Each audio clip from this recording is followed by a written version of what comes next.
पर अटैक कर रहे होते हैं, क्योंकि उस टेम्पल के मास्टर ने बंटी को अपने वश में कर लिया था। क्योंकि उन्हें पता चल गया था कि बंटी और पिंकी एक दूसरे से प्यार करते थे और वो नहीं चाहते थे कि शैतान और इंसान का मिलन हो, क्योंकि उनका काम धरती पर से सभी शैतानों का खात्मा करना था। पिंकी और जिंकी अपनी शक्तियों से जिंगशांग मंदिर पर अटैक कर देती है, लेकिन मास्टर की शक्तियाँ काफी ज्यादा होती है, इसीलिए अपने मंत्रों से टेम्पल को चारों ओर से प्रोटेक्ट कर लेते हैं और अपनी सारी शक्तियों से पिंकी और जिंकी पर अटैक कर देते हैं, जिससे वो दोनों दूर जाकर गिरती है। फिर मास्टर पिंकी को लीशेंग पेगोडा में बंद करने की कोशिश करने लगते हैं, क्योंकि लीशेंग पेगोडा में ही सभी शैतानों को कैद करके रखा जाता था। यह देखकर पिंकी अपने हेयर पिन की मदद से उस ऊर्जा को रोकने की कोशिश करती है, लेकिन इससे उसका पिन भी टूट जाता है और वो लीशेंग पेगोडा में कैद होने लगती है। लेकिन उससे पहले वो अपने बच्चे को जिंकी को दे देती है और उसे कहती है कि इसे बंटी को सौंप देना। पिंकी लीशेंग पेगोडा में कैद हो जाती है, लेकिन उसका एक रिबिन जिंकी के पास रह जाता है। जिंकी काफी उदास हो जाती है। मास्टर बंटी को लेकर जिंकी के पास आते हैं। जिंकी मास्टर को कहती है कि तुम धर्म के नाम पर हमेशा हमें परेशान करते रहते हो, जबकि हम डेमन ने किसी को कुछ भी नुकसान नहीं पहुंचाया है। तो मास्टर उसे कहते हैं कि मैं धर्म की रक्षा कर रहा हूँ। तो जिंकी उसे कहती है कि तुम्हारे पास लॉर्ड बुद्धा की शक्तियाँ हैं, इसीलिए तुम हमेशा हमें नुकसान पहुँचाते हो।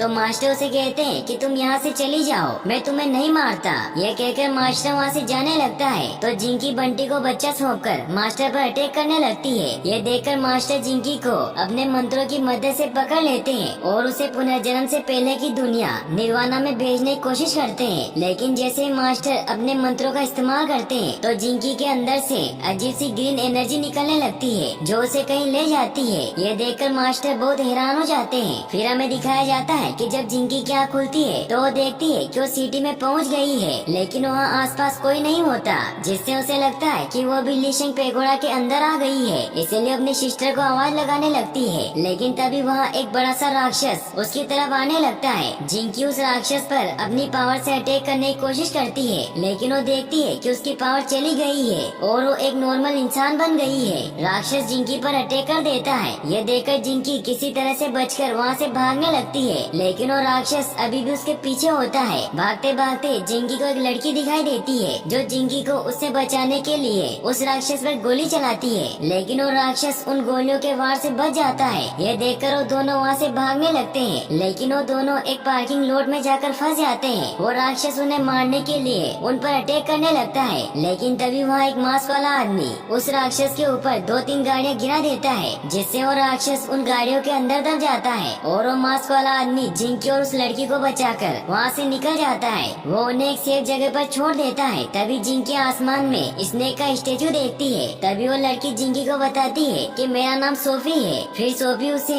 एक घर में लेकर जाती है, जहाँ जिंकी सोफी से पूछती है कि जिस लड़के ने हमें बचाया था वो कौन था। तो सोफी उसे बताती है कि वो बस एक आम लड़का था जो खुद को हीरो समझता है। फिर सोफी उसे एक सीक्रेट बिल्डिंग में लेकर जाती है, जिसे एक ऑक्टोपस प्रोटेक्ट कर रहा था। जिंकी जब उसके अंदर जाती है, तो वो देखती है कि वहाँ बहुत सारे मॉन्स्टर और इंसान मौजूद होते हैं। तो सोफी उसे बताती है कि ऑक्टोपस का एरिया है जो हमें बाहर के सारे मॉन्स्टर से प्रोटेक्ट करके रखता है, और इसके बदले में हम उसे खाना देते हैं। फिर सोफी जिंकी से पूछती है कि तुम कौन सी डायनेस्टी से हो। तो जिंकी उसे बताती है कि मैं सोंग डायनेस्टी से हूँ। तो सोफी उसे कहती है कि डायनेस्टी तो 1000 साल पुरानी है और अभी हम असुर विले में हैं। असुर विले एक ऐसी दुनिया होती है जहाँ से वो लोग आते हैं जो सरवाइव करना चाहते हैं। इसका मतलब ये होता है कि ना तो स्वर्ग लोक होता है और ना ही नर्क लोक। फिर सोफी उसे ये भी बताती है कि यहाँ सभी डायनेस्टी के इंसान और मॉन्स्टर रहते हैं, और मैं भी यहाँ 2 महीने पहले ही आई थी। फिर वो उसे अपने रूम में लेकर जाती है, जहाँ उसे कहती है कि यहाँ वो लोग सरवाइव कर सकते हैं जो ताकतवर हो। इसीलिए सोफी जिंकी को गन और बाइक चलाना सिखाने लगती है। साथ ही जिंकी अपने लिए चाकू से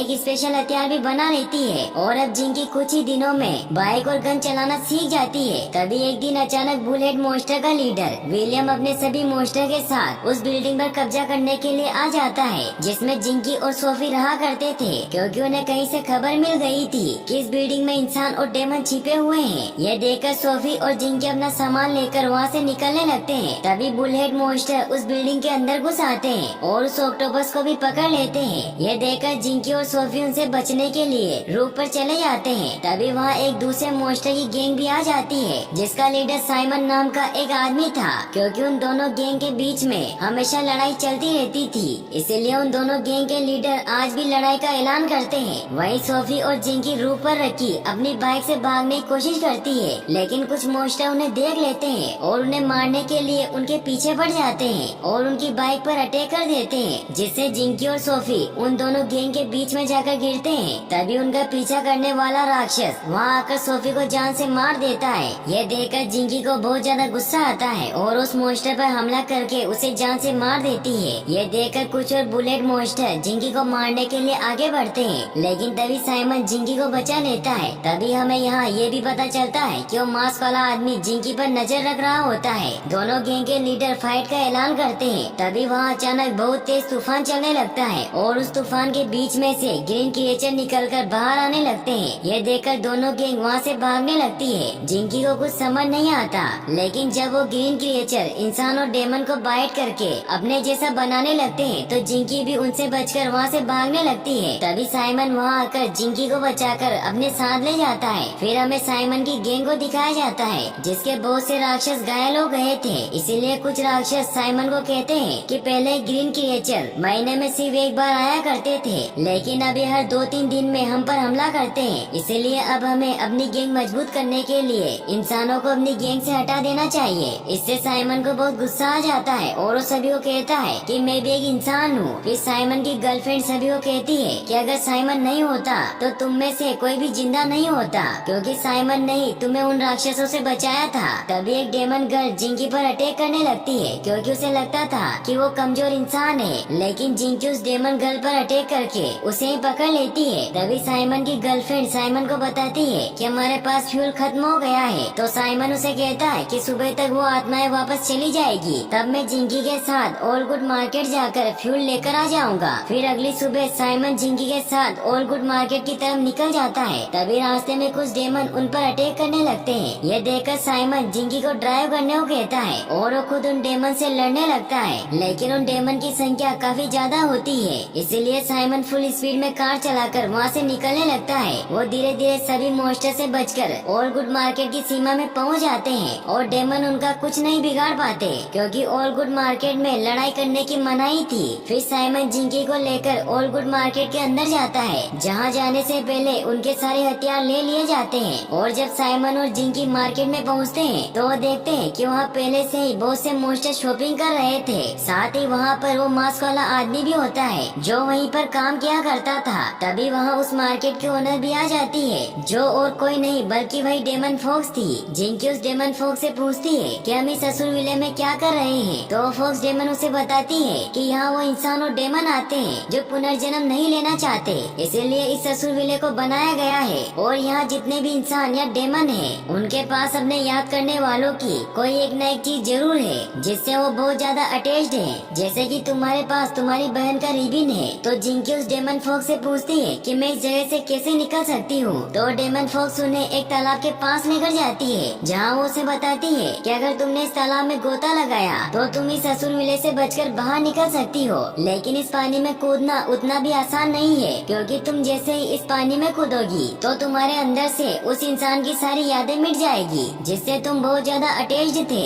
इसीलिए इस पानी में कूदने की हिम्मत बहुत ही कम लोग कर पाते हैं। ये सुनने के बाद वो मास्क वाला आदमी अपने पास रखी विसल को पकड़कर तालाब में देखता है तो उसे कुछ दिखाई नहीं देता, क्योंकि वो सब कुछ भूल चुका था और उसे ये भी याद नहीं था कि वो सबसे ज्यादा किसके साथ अटैच्ड था। लेकिन जब जिंकी उस पानी में देखती है तो उसे अपने बहन की तस्वीर दिखाई देती है, जिसे देखने के बाद वो काफी ज्यादा इमोशनल हो जाती है और वो नहीं चाहती थी कि वो अपनी बहन को भूल जाए। इसीलिए वो उस पानी में नहीं कूदती और वो साइमन के साथ फ्यूल लेकर वहाँ से निकलने लगती है। लेकिन तभी वो ग्रीन क्रिएचर वापस आकर उन पर हमला करने लगते हैं। ये देखकर वो सभी मार्केट के अंदर भागने लगते हैं। तभी फॉक्स डेमन उन सभी को लेकर नीचे उस तालाब के पास जाने लगती है, लेकिन वहाँ आने से पहले एक डेमन को उन ग्रीन क्रिएचर ने बाइट कर लिया था। इसीलिए वो भी एक ग्रीन क्रिएचर में बदल जाता है और वो वहाँ सभी पर अटैक करने लगता है। यह देखकर सभी वहाँ से भागने लगते हैं, लेकिन वो ग्रीन क्रिएचर उस मास्क वाले आदमी को पकड़ लेता है और उसे मारने लगता है। लेकिन तभी साइमन अपनी तलवार से उस ग्रीन क्रिएचर के सर को अलग कर देता है, जिससे वो ग्रीन क्रिएचर मर जाता है। साइमन सभी को बताता है कि इन ग्रीन क्रिएचर को सिर्फ सर काट कर ही मारा जा सकता है। जिंकी साइमन को कहती है कि हमें इस मास्क वाले आदमी को भी हमारे साथ लेकर चलना चाहिए, क्योंकि इसने मेरी जान बचाई थी। तो साइमन भी उसकी बात मान लेता है। फिर वो तीनों साइमन के इलाके में पहुँचते हैं, लेकिन साइमन को वहाँ कुछ अजीब लगता है, इसीलिए खुफिया रास्ते से उन्हें अंदर लेकर जाता है, जहाँ वो देखते हैं कि विलियम की पूरी गैंग ने साइमन के सभी लोगों को मार दिया है और उनके इलाके पर कब्जा कर लिया है। यह देखकर साइमन जिंकी और उस नकाब वाले आदमी को लेकर वहाँ से निकल जाता है, लेकिन तभी वो ग्रीन क्रिएचर वापस से शहर पर हमला करने के लिए आ जाते हैं। यह देखकर साइमन उन्हें एक टनल से लेकर वहाँ से भागने की कोशिश करता है, लेकिन वहाँ से भागते हुए उस मास्क वाले आदमी का पैर एक ट्रेन के अंदर फंस जाता है। जिंकी यह देखकर साइमन को भी उसकी मदद करने को कहती है, लेकिन साइमन जब देखता है कि ग्रीन क्रिएचर उनके बहुत करीब आ गए हैं, तो साइमन जिंकी को समझाता है कि हमें इसे यहीं छोड़कर जाना होगा, नहीं तो ग्रीन क्रिएचर हमें भी अपने जैसा बना देंगे। लेकिन जिंकी साइमन की बात नहीं सुनती और मास्क वाले आदमी की मदद करने लगती है। यह देखकर साइमन अकेला ही वहाँ से आगे निकल जाता है और उस टनल का गेट भी अंदर से लॉक कर देता है। यह देखकर जिंकी उसे रोकने की कोशिश करती है, लेकिन साइमन उसकी बात नहीं सुनता। इससे जिंकी को लगता है कि सभी आदमी एक जैसे ही होते हैं, जो मुसीबत में हमें अकेला छोड़ देते हैं। इससे वो काफी हर्ट हो जाती है और वो खुद को ग्रीन क्रिएचर के हवाले करने लगती है। ये देखकर वो मास्क वाला आदमी अपना मास्क उतार देता है, जिसका चेहरा बिल्कुल पिंकी जैसा था। ये देखकर जिंकी उस ग्रीन क्रिएचर के सर को धड़ से अलग कर देती है। फिर वो अपनी पूरी ताकत लगाकर मास्क वाला आदमी को बाहर निकाल लेती है और उस टनल का गेट तोड़कर आगे बढ़ जाती है, जहाँ वो एक क्लिफ पर पहुँचते हैं। जिंकी उस मास्क वाले आदमी से कहती है कि अगर तुम मेरी बहन हो तो तुम लीशेंग पेगोडा से कैसे बच गई और तुम आदमी के शरीर में कैसे हो। तो रिप्लाई में मास्क वाला आदमी कहता है कि मुझे कुछ याद नहीं है, बस मुझे इतना पता है कि जब मेरा एक्सीडेंट हुआ था तो मैंने खुद को यहाँ पाया था और मुझे तो ये भी नहीं पता कि ये विसल मेरे पास क्यों है। फिर जिंकी उसे बताती है कि मेरी बहन जिस आदमी से प्यार करती थी उसका दिल बहुत बड़ा था, लेकिन उसका शरीर उतना ही कमजोर था, इसीलिए मैंने तभी फैसला किया था कि मैं सिर्फ वैसे ही व्यक्ति से प्यार करूंगी जो मुसीबत में मेरी रक्षा कर सके। और जब मैं साइमन से मिली तो मुझे लगा कि वो मेरी रक्षा कर सकता है, लेकिन उसने भी मुझे मुसीबत के वक्त अकेला छोड़ दिया। इसीलिए मेरी सिस्टर सही थी कि प्यार में ताकत मायने नहीं रखती, बस ये मायने रखता है कि सामने वाले का दिल अच्छा होना चाहिए। तो फिर जिंकी उस मास्क वाले आदमी से पूछती है कि जब मैं यहाँ आई थी तो तुमने मुझे उस राक्षस से क्यों बचाया था। तो रिप्लाई में वो कहता है कि बस मेरे मन ने कहा कि मुझे तुम्हें बचाना चाहिए और मुझे ऐसा लगा जैसे मैं तुम्हें जानता हूँ। इससे जिंकी भी बहुत खुश होती है, क्योंकि वो भी उस मास्क वाले आदमी को पसंद करने लगी थी। फिर वो दोनों साथ में उस फॉक्स डीमन के ठिकाने की तरफ निकल जाते हैं, क्योंकि वो मास्क वाला आदमी जिंकी को बताता है कि वो फॉक्स डीमन अपनी मर्जी से यहाँ से बाहर आ जा सकती है, क्योंकि वो एक बिजनेस वूमन है जो अपना फायदा देखने पर हमें यहाँ से बाहर निकाल सकती है। इसीलिए वो दोनों उस फॉक्स डीमन के पास पहुँचते हैं और उससे असुर विले से बाहर निकलने के दूसरे रास्ते के बारे में पूछते हैं। तो फॉक्स डीमन उन्हें बताती है कि एक दूसरा रास्ता भी है जिससे तुम अपनी यादों को बुलाए बगैर भी यहाँ से बाहर जा सकते हो, लेकिन उसके लिए तुम्हें अपने अटैचमेंट का कुछ हिस्सा मुझे देना होगा, क्योंकि उससे एक खास तरह का फ्यूल बनता है। फिर वो उन्हें तालाब के पास लेकर जाती है, जहाँ जिंकी देखती है कि साइमन भी वही होता है जिसने भी यहाँ से निकलने के लिए डीमन फॉक्स के साथ पहले से डील कर ली थी। इसीलिए फॉक्स डीमन साइमन की कुछ यादों को अपने पास रख लेती है ताकि उससे फ्यूल बना सके। फिर जिंकी और वो मास्क वाला आदमी भी इसके लिए तैयार हो जाते हैं। तो फॉक्स डीमन उन्हें बताती है कि असुर विले में एक बहुत बड़ा स्नेक का स्टेचू है जिसकी पूंछ सर से कुछ ही दूरी पर है, और एक समय ऐसा आता है जब उस स्नेक की पूंछ और सर के बीच में एक ब्रिज बन जाता है। उस वक्त ही तुम्हें उस सांप के मुंह में कूदना है, जिससे ही तुम असुर विले से बाहर निकल सकते हो। लेकिन एक प्रॉब्लम यह है कि उस स्टेचू पर ही वही ग्रीन क्रिएचर रहते हैं। फिर वो फॉक्स डीमन जिंकी के हाथ में एक टोकन पकड़ाकर उसके कान में कुछ सीक्रेट बात बताती है। तभी हमें दिखाया जाता है कि विलियम अपनी पूरी सेना के साथ ऑल गुड मार्केट पर कब्जा करने के लिए आगे बढ़ रहा होता है। फॉक्स डीमन के सैनिक जब ये देखते हैं तो फौरन फॉक्स डीमन को इसके बारे में बताते हैं। ये सुनते ही फॉक्स डीमन विलियम के ऊपर अटैक करवाने लगती है और अपने मार्केट को चारों ओर से एक बहुत बड़ी चेन से कवर कर देती है। लेकिन विलियम पूरी प्लानिंग के साथ आया था, इसीलिए उस चेन को काटकर अंदर घुस जाता है। तो फॉक्स डीमन उन दोनों के साथ वापस उस तालाब के किनारे आ जाती है, जहाँ अब साइमन भी होश में आ गया था। तो फॉक्स डीमन उसे बताती है कि विलियम हम पर अटैक करने के लिए आ रहा है। तो साइमन को कुछ समझ नहीं आता कि वो ऐसा क्यों कर रहा है, क्योंकि उसने उसकी पूरी गैंग को भी खत्म कर दिया था। तो फॉक्स डीमन उसे बताती है कि वो पूरे असुर विले पर कब्जा करना चाहता है। तभी विलियम अपने सैनिकों के साथ वहाँ पहुँच जाता है। तो साइमन भी तलवार लेकर उसका सामना करने के लिए तैयार हो जाता है और वो जिंकी से माफी मांगता है। फिर वो विलियम पर अटैक करने लगता है, लेकिन विलियम बहुत ताकतवर होता है, इसीलिए वो साइमन की तलवार तोड़ देता है, लेकिन साइमन कैसे न कैसे करके अपनी टूटी हुई तलवार को विलियम के सीने में भर देता है। लेकिन विलियम को कुछ नहीं होता क्योंकि एक मंत्रों के कवच ने उसे प्रोटेक्ट कर रखा था और वो साइमन को जान से मार देता है। ये देखकर जिंकी को बहुत गुस्सा आता है और वो विलियम के सैनिकों पर हमला करने लग जाती है। तभी गलती से एक राक्षस का हथियार मास्क वाले आदमी के गले में लग जाता है, जिससे उसके चेहरे पर लगा हुआ मास्क खुल जाता है और हमें पता चलता है कि उस मास्क वाले आदमी का चेहरा बहुत ही बदसूरत था। इसीलिए उसने विलियम से मास्क लेकर अपने चेहरे पर लगा रखा था, क्योंकि उस दिन जब जिंकी ने तालाब में पिंकी की तस्वीर देखी थी तो उस मास्क वाले आदमी ने भी देख लिया था कि जिंकी पिंकी से कितनी ज्यादा अटैच्ड है। इसीलिए उसने अपने फेस को उस मुखौटे की मदद से पिंकी के जैसा कर लिया था, क्योंकि वो एक खास तरह का मास्क था जो अपने सोचने के हिसाब से चाहे जिस फेस में चेंज हो सकता था और इसकी स्मेल काफी अलग थी, जिसकी वजह से विलियम उन तक पहुंच पाया था। ये सुनकर जिंकी को काफी गुस्सा आता है कि वो उसकी बहन नहीं है। फिर विलियम उस मास्क वाले आदमी को वो मास्क वापस देता है और उसे कहता है कि तुम चाहे जो बन सकते हो, चाहे तो तुम हमारी तरह मॉन्स्टर बन सकते हो या फिर नॉर्मल इंसान। लेकिन वो मास्क वाला आदमी वापस से पिंकी के फेस में ही आ जाता है, क्योंकि वो जिंकी को पसंद करता था। ये देखकर विलियम को काफी गुस्सा आ जाता है। फिर विलियम के राक्षस फॉक्स डीमन पर अटैक करने लगते हैं, लेकिन फॉक्स डीमन उस तालाब में कूद जाती है और अपने असली रूप यानी कि एक बड़ी सी फॉक्स में चेंज हो जाती है। फिर उस पानी का टोर्नेडो बनाकर सभी पर डालने लगती है, जिससे वो सभी मॉन्स्टर एक एक करके असुर विले से बाहर निकल रहे थे।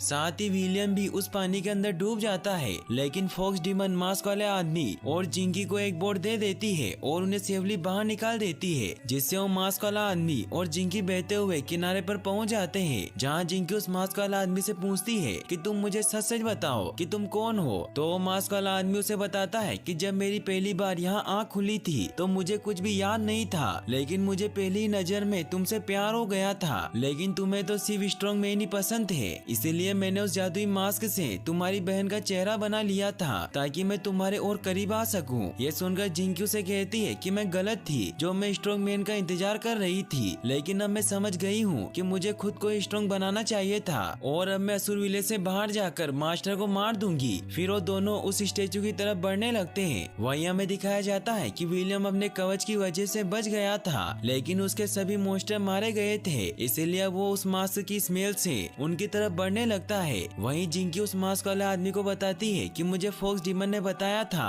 कि हमें उस स्टेचू को एक्टिवेट करने के लिए एक ग्रीन टनल में जाकर अपने दुश्मन को हराना होगा। तभी उन्हें वहाँ किसी गाड़ी के आने की आवाज सुनाई देती है, जो कि एक अजीब सी बस होती है। जिंकी उस बस ड्राइवर को फॉक्स डीमन द्वारा दिया हुआ टिकट दिखाती है, जिससे वो बस ड्राइवर उन दोनों को अंदर आने देती है। फिर वो बस ड्राइवर उन्हें ग्रीन टनल का रास्ता बताती है और उसे कहती है कि जो तुम्हें जीवन में सबसे ज्यादा परेशान करता था या जिससे तुम डरते थे, उसे ही तुम्हें उस टनल में हराना होगा। तो जिंकी इसके लिए तैयार हो जाती है। तो फिर वो बस ड्राइवर उस टनल का रास्ता खोलती है, क्योंकि वो टनल और कहीं नहीं बल्कि उसी बस में था। फिर जिंकी उस मास्क वाले आदमी को बाहर छोड़कर उस टनल में जाती है और तभी वो अचानक बाहर आ जाती है। तो मास्क वाला आदमी जिंकी से पूछता है कि तुमने अंदर क्या देखा। तो जिंकी उसे बताती है कि मैंने अंदर मास्टर को देखा। फिर जिंकी उसे पूछती है कि मैं कितने टाइम से टनल के अंदर थी। तो मास्क वाला आदमी उसे कहता है कि तुम्हें अंदर जाए हुए तो सिर्फ पल भर ही हुआ है। तो जिंकी इससे काफी हैरान होती है, क्योंकि उसने अंदर काफी घंटों तक मास्टर से लड़ाई की थी। इससे वो समझ जाते हैं कि उस टनल के अंदर का 1 घंटा बाहर के 1 सेकंड से भी कम है। तो जिंकी फिर से उस टनल के अंदर जाती है, जहाँ मास्टर जिंकी को बताते हैं कि मैंने ही विलियम को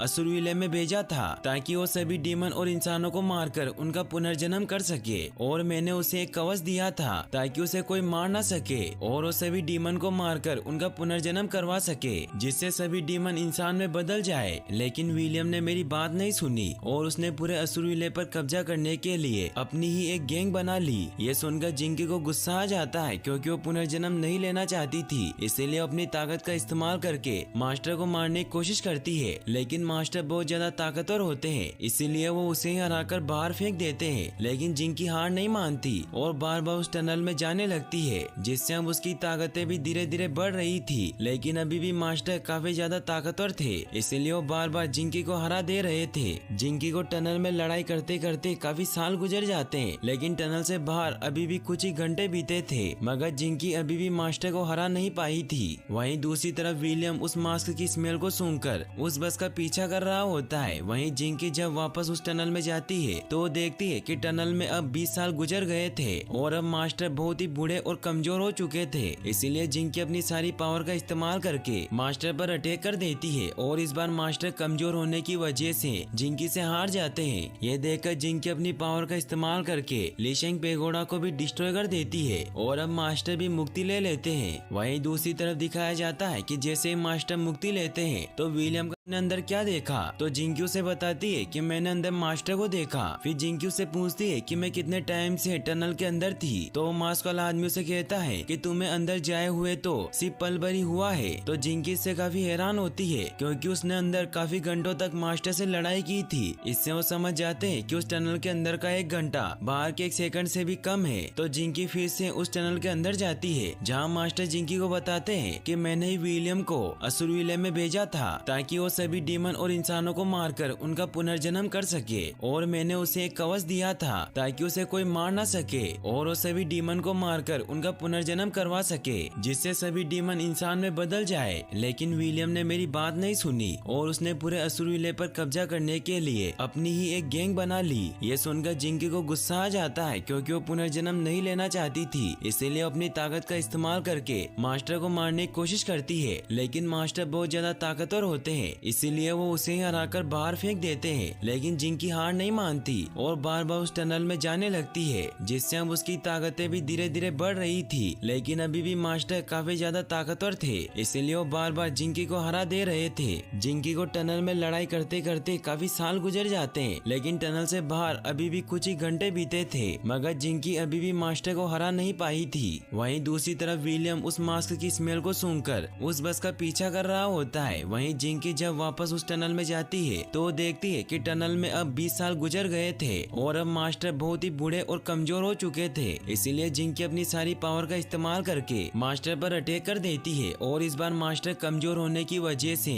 जिंकी से हार जाते हैं। ये देखकर जिंकी अपनी पावर का इस्तेमाल करके लीशेंग पेगोडा को भी डिस्ट्रॉय कर देती है और अब मास्टर भी मुक्ति ले लेते हैं। वहीं दूसरी तरफ दिखाया जाता है कि जैसे ही मास्टर मुक्ति लेते हैं तो विलियम का कवच भी हट जाता है जिससे विलियम वापस से एक नॉर्मल मॉन्स्टर बन जाता है। वहीं अब जिंकी उस टनल से बाहर आ जाती है तभी अचानक उस बस का भी एक्सीडेंट हो जाता है। तभी वो देखते हैं कि उस सांप का स्टेचू ग्लो कर रहा है और सारे पेड़ और पौधे मिलकर पूंछ और मुंह के बीच ब्रिज बनाने लगते हैं। ये देखकर वो बस ड्राइवर उन्हें कहती है क्या तुम असुर विलय से बाहर निकल सकते हो तो दोनों उस टेल की तरफ बढ़ने लगते हैं। वहीं अब विलियम की भी सारी शक्तियाँ चली गई थी इसीलिए अब वो भी असुर विलय से बाहर निकलने का डिसाइड करता है। जिंकी और मास्क वाला आदमी दोनों आगे बढ़ने लगते हैं जहाँ रास्ते में जिंकी उस मास्क वाले आदमी से कहती है कि मैं यहाँ से बाहर निकलकर अपनी सिस्टर को ढूंढूंगी और तुम अपने उस खास पर्सन को ढूंढना। तभी वो देखते हैं कि वहाँ सभी ग्रीन क्रिएचर सोए हुए हैं इसीलिए वो बिना कोई आवाज किए वहाँ से आगे बढ़ने लगते हैं। लेकिन तभी वो देखते हैं कि विलियम भी उनकी तरफ ही आ रहा है।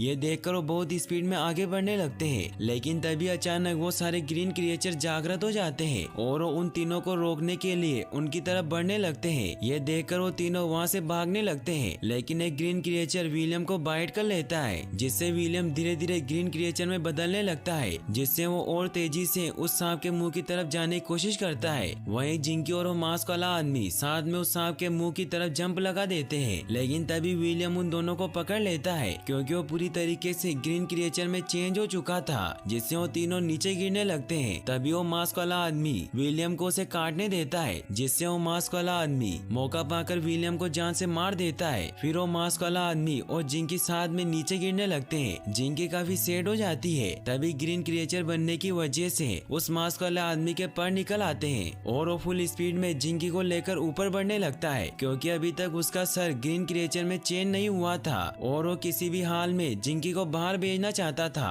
वो फुल स्पीड में उस रोशनी के पास जाकर जिंकी को उस रोशनी में फेंक देता है लेकिन जिंकी उस मास्क वाले आदमी के बिना बाहर नहीं जाना चाहती थी इसीलिए उसका हाथ नहीं छोड़ती। तो मास्क वाला आदमी उसे कहता है कि मैं तुम्हारे साथ बाहर नहीं चल सकता। ये कहते हुए पूरी तरीके से खत्म होने लगता है क्योंकि ग्रीन क्रिएचर उस रोशनी के दूसरी तरफ नहीं जा सकते थे। जिंकी इससे काफी दुखी हो जाती है जिससे उस मास्क वाले आदमी की विसल भी अलग हो जाती है लेकिन जिंकी उस विसल को पकड़ लेती है। फिर हमें दिखाया जाता है कि जिंकी वापस असली दुनिया में आ जाती है मगर उसे कुछ समझ नहीं आता कि उसकी बहन कहाँ पर है। तभी वो एक दिन विसल की आवाज सुनकर उसकी तरफ जाती है तो वो वहाँ दूर लीशेंग पेगोडा को देखकर बहुत हैरान होती है। तो बांसुरी बजाते हुए बुजुर्ग आदमी उसे बताते हैं कि लीशिंग पेगोडा असली नहीं है, क्योंकि ये तो कई सालों पहले गिर गया था, लेकिन फिर इसे अब वापस बनाकर वहाँ एक म्यूजियम बना दिया गया है, जहाँ तुम जाकर वहाँ रखी पुरानी चीजों को देख सकती हो। तो फिर जिंकी उस म्यूजियम के अंदर जाती है तो उसे अपनी बहन की वही हेयरपिन मिलती है जो मास्टर से लड़ते वक्त टूट गई थी। उस हेयरपिन को देखकर जिंकी काफी ज्यादा घबरा जाती है और वो उस हेयरपिन को बाहर लाकर उसे जोड़ने लगती है, लेकिन उस हेयरपिन का एक हिस्सा गायब था।